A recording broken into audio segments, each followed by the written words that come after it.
আপোনালোক সকলোলৈকে নমস্কাৰ জনাইছোঁ। বুলিছ হেল্ডি কিটচেনলৈ আপোনালোকক স্বাগতম জনাইছোঁ। আজি আমাৰ ঘৰলৈ গৰৈ মাছ কেইটামান লৈ আহিলে। মই ভাবিলোঁ মইনো কেনেকৈ মাছকেইটা বনাওঁ আপোনালোকৰ ওচৰত দেখুৱাওঁ। মই প্ৰথমতে মাছকেইটা ধুই মেলি ল'লোঁ, কাটি বাছি ধুই লৈ পেলাই প্ৰথমে আপোনালোকে দেখা পাইছে, প্ৰথমে মই অলপকৈ মাছখিনি ফ্ৰাই কৰি লৈছোঁ।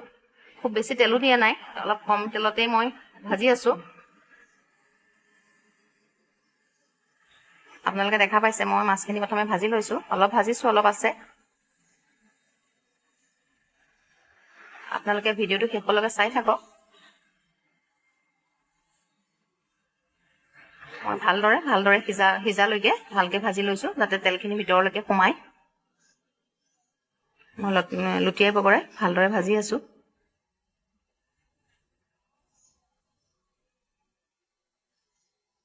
এই মাছখিনি প্ৰায় হৈছেই, প্ৰথম মাছখিনি ভজা প্ৰায় হৈ গৈছে।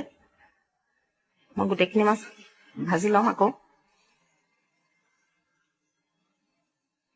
এয়া আপোনালোকে দেখিছে মই তিয়ঁহ অলপমান আৰু বিলাহী অলপ কাটি লৈছোঁ। তিয়ঁহখিনি অলপমান সৰুকৈ কাটিছোঁ আৰু বিলাহীখিনি অকণমান তাতকৈ অলপ ডাঙৰ হৈ আছে। এতিয়া তেলত মই পাঁচফোৰণ দিলোঁ। মই অকণমান ফোৰণ দি লৈছোঁ, দি লৈ পেলাই চব্জিখিনি বহাই দিম। প্ৰথমে তিয়ঁহ বিলাহী প্ৰায় একেলগে গোটেইখিনি দি দিম। আপোনালোকে দেখা পাইছে মই গোটেইখিনি একেলগে দি দিছোঁ।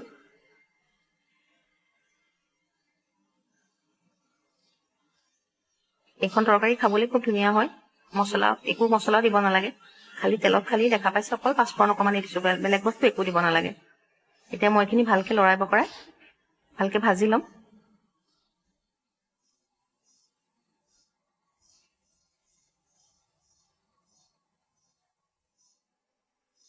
ভালকৈ লৰাই লৈছোঁ যাতে তেলখিনি ভালদৰে ভাজি থকা চব্জিখিনিৰ লগত ভালকৈ মিলি যাওক, তেনেকৈ মই ভাজি লৈছোঁ।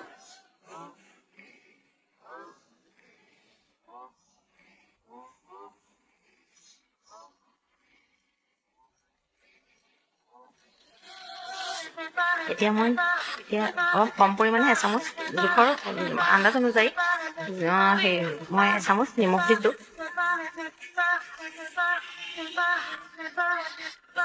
অকণমান হালধি দিম, আধা চামুচ জোখ অনুসৰি আধা চামুচ পৰিমাণমতে মই হালধি দি লৈছোঁ। এতিয়া আকৌ ভালদৰে লৰাই লওঁ।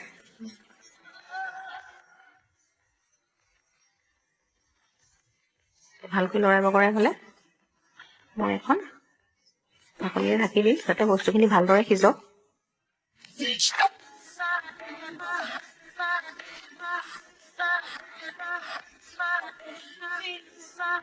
ভালকৈ লৰাই বগৰাই আছোঁ মই, ভালকৈ নিমখ হালধিখিনি মিলাই লৈছোঁ।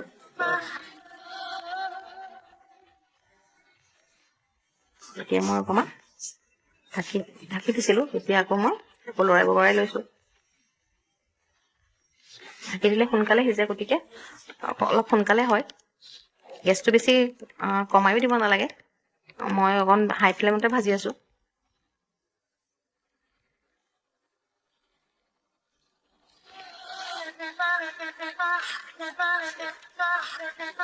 সকলোৱে জানে তিয়ঁহটো খোৱা খুবেই ভাল শৰীৰৰ কাৰণে, গতিকে মই তিয়ঁহ দিয়ে বনাইছোঁ।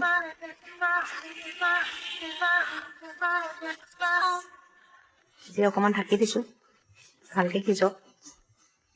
এতিয়া মই অলপমান পানী গৰম কৰি পেলাই গৰম পানী কৰিলোঁ, গৰম পানী কৰি অলপমান পানী ঢালি দিলোঁ আৰু উতলো আহি যায়। তৰকাৰীখিনি গৰম পানী দিয়াৰ কাৰণে সোনকালে উতলি গ'ল।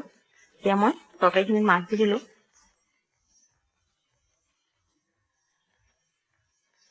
যিটো কৰোঁ ঘৰৰ মানুহ অনুসৰি মই তেনেকৈ মাছ দিলোঁ। এতিয়া ভালকৈ লৰাই দিছোঁ।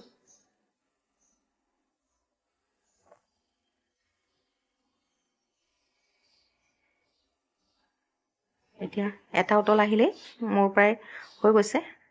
এটা উতল ভালকৈ আহক, অহাৰ পিছতেই মোৰ তৰকাৰী হৈ যাব আৰু মই পৰিৱেশন কৰিবলৈ দিম।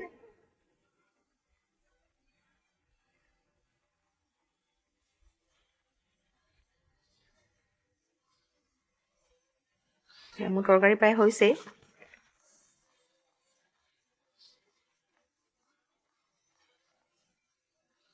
মাছ দি তৰকাৰীখিনি ভালকৈ এটা উতলা ভালকৈ ৰাখিলে তৰকাৰীখিনি খাবলৈ ভাল হয়। আৰু লাষ্টত মই অকণমান নেমু চেপি পেলাই নেমু দি দিম, কাৰণ এটা বিলাহী দি বেছি টেঙা নহয়, গতিকে অকণমান নেমুও দিম, তেতিয়া অলপ টেঙাটোও ভাল হ'ব আৰু খাবলৈও তৰকাৰীখন বহুত ধুনীয়া হয়। আপোনালোকে নিশ্চয় এবাৰ বনাই খাই চাবচোন, তৰকাৰীটো খুবেই হেল্ডি হয়। মই অকণমানো মছলা ব্যৱহাৰ কৰা নাই, আপোনালোকে নিশ্চয় এবাৰ বনাই খাই চাব।